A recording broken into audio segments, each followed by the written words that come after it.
Amigas y amigos, si en un caso hipotético y absolutamente imposible e improbable, quien habla tuviera poder, ¿no es cierto? Y yo haría, alguna vez, siendo yo legislador, presenté una propuesta como la que voy a mencionar. En el Ministerio de Educación del Ecuador yo crearía una suerte de viceministerio del emprendimiento, donde en el pensum de estudio de todos los ecuatorianos se estudien ciencias del comercio, de la inversión, contabilidad.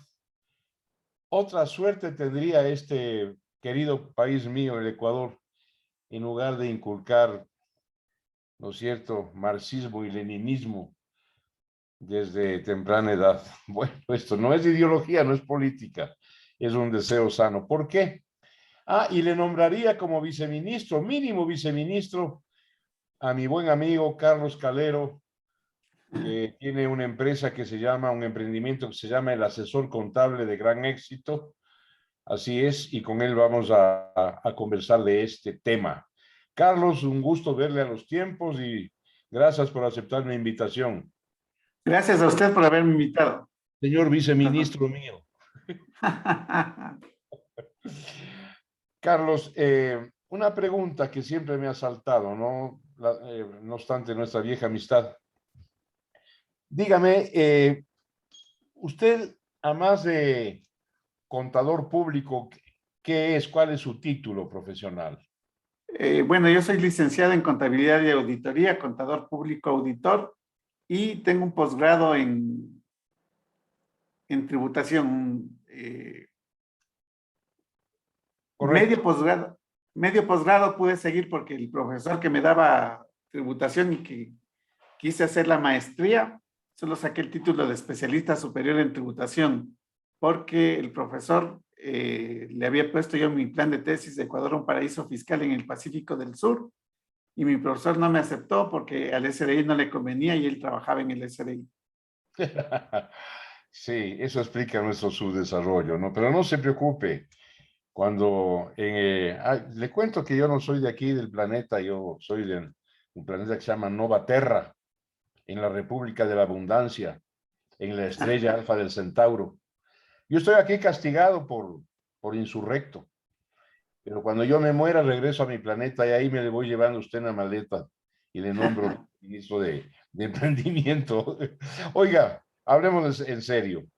La, la reforma tributaria, que en definitiva acarrea más impuestos para el pueblo ecuatoriano, que ha sido enviada por el señor presidente de la República a la Asamblea, implica cambios fundamentales en el código tributario, en la ley fiscal, en sus reglamentos. Cuéntenos un poquito, o va a seguir lo mismo la parte normativa. Bueno, se crean dos tributos, que es el impuesto al patrimonio para personas naturales, que tengan patrimonio de $1 millón por persona, o si es en sociedad conyugal o unión libre, unión de hecho, de $2 millones en adelante, pagarían un impuesto al patrimonio del 1.2% hasta 1.200.000, y a partir de 1.200.000 el 1.5%. Ya, cuéntenos, aclárenos cómo está el incremento del impuesto a la renta y si es verdad que se anulan o se eliminan las deducciones, las exoneraciones. Los gastos personales, que son ya algunos años que se encuentran aplicando los gastos personales, dejan de ser gastos y pasan a ser crédito tributario, lo cual no es malo, es bueno, pero le bajan mucho el valor, y la gente que ganaba $2,000 y aplicaba gastos personales y no tributaba, pasan a tributar a partir de los $2,000 aproximadamente. Es decir, me bajan, no se trata de la base imponible, sino me bajan el referente, ¿no es cierto?, de la deducción, le reducen, lo cual es, toma con una mano y te quito con la otra. Sí, la clase media sería la más golpeada. Los que ganan $2,000 en adelante serían los que más van a aguantar este tipo de reforma tributaria. los gastos personales de 14.575,60 centavos que se aplica en este año 2021 pasarían a ser casi $5,000, 7 canastas básicas unificadas familiares para el año 2022. Máximo se podrían tomar casi $5,000 en gastos personales, lo cual obviamente desestimularía que la gente pida y exija las facturas a quienes no facturan. En la tienda... A propósito de esto, Carlos, quiero preguntarle algo que me preocupa. Si cualquier cristiano, ¿no es cierto?, con el nuevo régimen tributario, va a tratar de pagar en efectivo lo que más pueda y evitar la factura. Pero cuando se evita la factura, se va a perjudicar el fisco por el cobro del impuesto al valor agregado. ¿Me equivoco? No, es correcto. Por donde más ganaría el Estado es por el impuesto al valor agregado que deja de percibir de la gente que no factura. Y es un impuesto que técnicamente es más difícil de bajar el IVA que el impuesto a la renta. Entonces el Estado piensa en que va a perder en el impuesto a la renta que deja de percibir del contribuyente que le toca pagar impuesto a la renta y no se da cuenta que pierde el impuesto a la renta y el IVA que deja de pagar el vendedor. Correcto. Y parece que los que concibieron o diseñaron este régimen tributario nuevo no repararon en que hay estos inconvenientes que a la larga pueden convertirse desde el punto de vista de la recaudación en un boomerang, Carlos, en un boomerang. Es decir, como decían las abuelas, peor lo roto que lo descosido. Sí, porque el Estado va a perder mucho. La gente no es acostumbrada a facturar. ¿Sabe? Hay la cultura de que hay que facturar, pero no hay el hecho de que la gente facture y el Estado sepa que todo lo que se vende se está facturando para, según su categoría de facturación, paguen los impuestos. Y eso está mal porque va a sufrir la clase media que trabaja en rol de pagos y que no puede evadir el pago del impuesto porque el patrón no le retiene. Es decir, de la población económicamente activa, que en el Ecuador aproximadamente se acerca a los 13 millones de habitantes, de esos 13 millones de habitantes, cerca del 80% es clase media, clase media. Así que es una afectación masiva. Bueno, usted no es economista, pero entiende muy bien la economía. ¿Qué va a pasar con la demanda interna, es decir, con la capacidad de compra de los ciudadanos? ¿Va a verse limitada, restringida? Como hoy pago más impuestos, Tengo me menos afecta circulante. el ahorro y me afecta la demanda interna, o sea, la capacidad de compra. Así es, va a tener menos circulante para poder comprar, adquirir y dinamizar la economía, porque el dinero que deja que pagaría más en impuestos no le quedaría en su bolsillo para hacer sus adquisiciones. ¿Qué va a pasar? Yo le mencioné ya con el ahorro personal, el ahorro interno global del país, también se va a ver afectado. Y con esas dos limitantes, compro menos, la gente vende menos, se va a afectar, por ejemplo, un sector vital para el empleo como es la construcción. ¿Me equivoco? No, la construcción incluso con la pandemia fue uno de los sectores más afectados y que dinamiza mucho la economía. Y se vio muy afectado por el tema de que la gente deja de comprar los inmuebles y al dejar de comprar los inmuebles, pues pierde el Estado en el impuesto a la renta que debió haber pagado el vendedor, que no vendió esas casas, que no hizo esas construcciones. Es decir, yo veo una anquilosamiento, una paralización de la dinámica económica, porque si hablamos solamente del sector de la construcción, Carlos Calero, eso afecta una serie de actividades económicas conexas como ebanistería, carpintería, plomería, gasfitería, fontanería, acabados, es decir, todo un fenómeno alrededor para decir algo de la vivienda, ¿no es cierto? Inclusive la construcción vial va a verse afectado. Yo veo venir no una recesión económica, pero sí un decremento en la dinámica económica del país. Así es. Habrá menos circulante de dinero y más de dinero en las arcas fiscales, porque en las arcas fiscales son las que los que van a recibir el tema de los impuestos y ojalá sean bien administrados esos dineros, porque a la gente lo que le duele es pagar impuestos y no tener una retribución, aun cuando la palabra impuestos viene de imposición y no debemos esperar nada a cambio. Pero si usted hace obras, si realiza obras y le da el gusto de pagar sus impuestos, lo que deba pagar, porque se ve reflejado en obras y no en corrupción. A ver, ahí hay dos fenómenos que hay que tratarlos. Aquí no estamos haciendo política, por No, favor. no. Estamos viendo objetivamente el fenómeno económico y el fenómeno fiscal y tributario, nada más que eso. ¿Qué pasa? ¿Qué sucede cuando la recaudación que se pretende a través de esta nueva experimento tributario vaya a parar? Porque no sé si usted sepa, en los próximos 5 años tenemos que pagar 35.000 millones de dólares de deuda, de los cuales 11.000 millones y pico son de intereses. Entonces, claro, la recaudación fiscal, el Estado va a recibir no para devolver obra pública al contribuyente, sino para pagar la deuda, sin contar el fenómeno de la corrupción, porque se va un alto porcentaje de lo que usted y yo pagamos en impuestos al bolsillo de las irregularidades. Carlos. Así es. Por eso es que el Estado debe administrar bien esos recursos, debe ser consciente de que el contribuyente le hemos quitado el dinero de su bolsillo y tenemos que administrar bien esos recursos.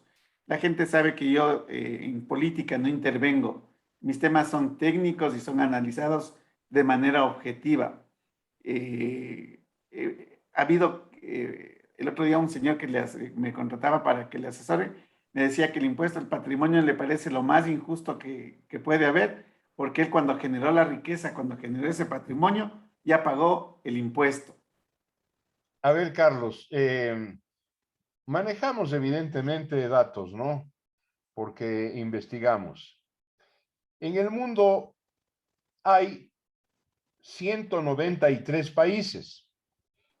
De los 193 países, hasta el año 2012-2015, 20 países tenían el impuesto al patrimonio. Entre el 2015 y el 2021 ya no son 20 países, apenas quedan 10 países, 10 de 193 que tienen el impuesto al patrimonio, y la mayoría de ellos está pensando en abolirlo. Le voy a contar el caso francés. Francia puso impuesto al patrimonio y logró recaudar 2.000 millones de euros. ¿Sabe cuánta plata fugó de Francia hacia otros países de la Unión Europea y hacia los Estados Unidos? 125.000 millones de euros, Carlos. Claro, es que si sabe que le van a cobrar el impuesto al patrimonio, preferible saca sus dineros a paraísos fiscales, donde va a mantener supuestamente la reserva, digo supuestamente porque ya a través de los Pandora Papers ya no hay sigilo bancario, no hay sigilo de las empresas, sacan a un país en donde su dinero lo mantiene afuera para que no se genere el impuesto al patrimonio, por esta situación de que ya tributó y no puede estar tributando cada vez el impuesto sobre el patrimonio. A propósito de los Pandora Papers, insisto, aquí estamos analizando un fenómeno aritmético, matemático, tributario, fiscal, impositivo. Esto no es política, esto tiene que ver con el bolsillo, ¿no es cierto? Esto es un tema económico. A propósito, nos contenta enormemente que esta picardía de los Pandora Papers no haya tenido ningún efecto y no hayan podido encontrarle absolutamente nada irregular al señor presidente de la República, don Guillermo Lasso. Fue una picardía, es así una picardía política, yo creo, que no ha surtido ningún efecto, ¿no? Pero claro, usted acaba de mencionar esta suerte de mala palabra, paraísos fiscales. ¿Sabe usted, Carlos, debe saber tanto y mejor que yo, por qué hay paraísos fiscales? ¿Por Paraísos. qué? Porque hay Porque hay infiernos infiernos fiscales, tributarios. porque hay infiernos tributarios, así es. Sí, porque hay infiernos tributarios. A nosotros nos conocen como los países que somos un infierno en la tributación. Bueno, Carlos, le quiero preguntar a usted algo. Usted está impartiendo, como siempre, capacitación a sus alumnos, a sus estudiantes, a empresarios, a gerentes, a contadores de empresas, inclusive contadores del sector público. Usted está en eso en estos mismos días, ¿no es verdad? Cuéntenos un poquito de eso. Sí, el 25 de noviembre damos un curso presencial en Guayaquil y el 26 de noviembre damos un curso presencial en Quito sobre planificación tributaria 2021, es decir, sobre el cierre fiscal del año 2021 y la propuesta de reforma tributaria, cómo estaría ya ese instante, lo vamos a ver en los cursos con ejercicios prácticos, lectura de la ley, casos prácticos, casos especiales en donde la gente aprenda, porque como dice nuestro eslogan, tributa bien y paga lo justo, porque el desconocer te hace perder. La gente por desconocimiento paga mucho impuesto. Y lo que nos encargamos es de educarle para que pague lo que deba pagar. ¿A usted nunca le han acusado de asesorar a los evasores de impuestos? No, pero me pusieron una demanda penal por instigar al delito de defraudación fiscal, que fue archivada por no encontrar, no ¿Usted encontrar. ganó o perdió ese juicio? No, no, lo gané, lo archivaron. Lo Bueno, archivaron. voy a preguntarle dos cosas a Carlos Calero, el asesor contable. Estos cursos que usted está dando, ahora mismo está dando uno, en próximos días iniciará otro, nos acaba de contar, tanto en Quito como en Guayaquil. ¿Qué nivel de conocimiento en los alumnos, en los discentes, exigen estos cursos? ¿Necesitan ya experiencia? ¿Son avanzados? ¿Son medios? ¿O son cursos diseñados para principiantes? Por la didáctica que tengo en esta actividad, por los cerca de 30 años que voy a cumplir dando cursos y haciendo esta actividad del asesor contable, eh, puede ir cualquier persona, sea una persona que no conozca nada de impuestos o conozca bastante, va a aprender tributación, ¿sí? Porque nadie sabe todo. Siempre aprendemos, tanto el instructor como los participantes, aprendemos de todos. En su didáctica, en su sistema de enseñanza, yo recuerdo porque yo he estudiado primero economía y luego derecho. Cuando estudié derecho en la Pontificia Universidad Central, porque tenía también sus pontífices, ¿no es cierto? Sus papas comunistas. Yo le llamo la Pontificia Universidad Central. En cuarto curso recibimos, cuarto y quinto, recibimos leyes y código tributario. Y era una materia, tengo que reconocer, bastante espesa, bastante, caramba, dificultosa, ¿no? No era de fácil entendimiento. Creo que el pensum ha cambiado en las universidades y ahora se enseñan casos específicos, o sea, más que el aparataje jurídico se enseña la mecánica tributaria. ¿Usted enseña eso? ¿Me Sí, estoy sí, explicando? sí, lo explico, lo doy a conocer, leemos la ley, le explicamos, le hacemos ejercicios prácticos de aplicación para que las consultas que tengan sean resueltas con los ejercicios de aplicación, porque una teoría que solo lee no es suficiente. Un ejercicio sin leer la ley tampoco es suficiente. Tiene que tener los dos aspectos para que el curso sea entendible para cualquier persona, teoría y práctica. Carlos Calero, en su larga experiencia profesional de asesor contable, ¿cuántas veces usted ha estado bien sintonizado con el Servicio de Rentas Internas y cuántas veces ha estado en una relación tensa, en una relación conflictiva? Bueno, la mayoría de veces ha sido tensa porque no les conviene que el participante se eduque y han tratado de bloquear los cursos, de espantarles a los participantes, de que si siguen cursos conmigo les van a fiscalizar. Algunas cosas que me han hecho persecuciones infames que a uno le causa estrés. ¿Dónde estudió usted la contabilidad? ¿En el En Colegio Dilo? en la Pontificia Universidad Central del Ecuador. La pontificia. Bueno, esto es una ironía, ¿no? Sí. Le quiero hacer una última pregunta a Carlos Calero. Tenemos varias contabilidades. Hay una contabilidad básica, una contabilidad corporativa, empresarial, una contabilidad gerencial, hay una contabilidad financiera que tiene que ver, ¿no es cierto?, con los asientos de las líneas de crédito de los bancos, y hay una contabilidad de costos. A mí personalmente, ¿no es cierto?, en mi aventura económica, la de costos me resultaba la más difícil, ¿es así? Eh, es así, la mayoría no le gusta la contabilidad de costos, pero bien enseñadito con ley de signos, porque la contabilidad es una variación de ley de signos. Bien enseñada la contabilidad de costos con ley de signos se les hace fácil aprender. El problema es que no nos enseñan de ese modo. Correcto, depende también de quién enseñe, y para enseñar contabilidad y estas artes del comercio se necesita más que teoría, un enorme caudal práctico, experiencial, no quiero decir empírico. Y en eso Carlos Calero, pues es realmente un maestro, y sé por qué lo digo. Antes de despedir el diálogo, Carlos, cuéntenos dónde se le encuentra a usted para requerir de sus servicios.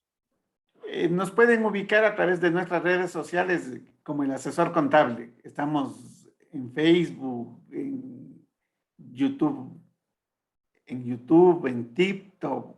Ahí por las redes sociales se nos pueden conectar. Y si es que quieren un número telefónico es el 47 58 13 en Quito. Gracias, Carlos. Con ustedes hoy un emprendedor, un emprendimiento contable, las artes del comercio, fundamentales para la prosperidad económica de cualquier pueblo. Carlos Calero, muchas gracias a usted. A usted, muy amable.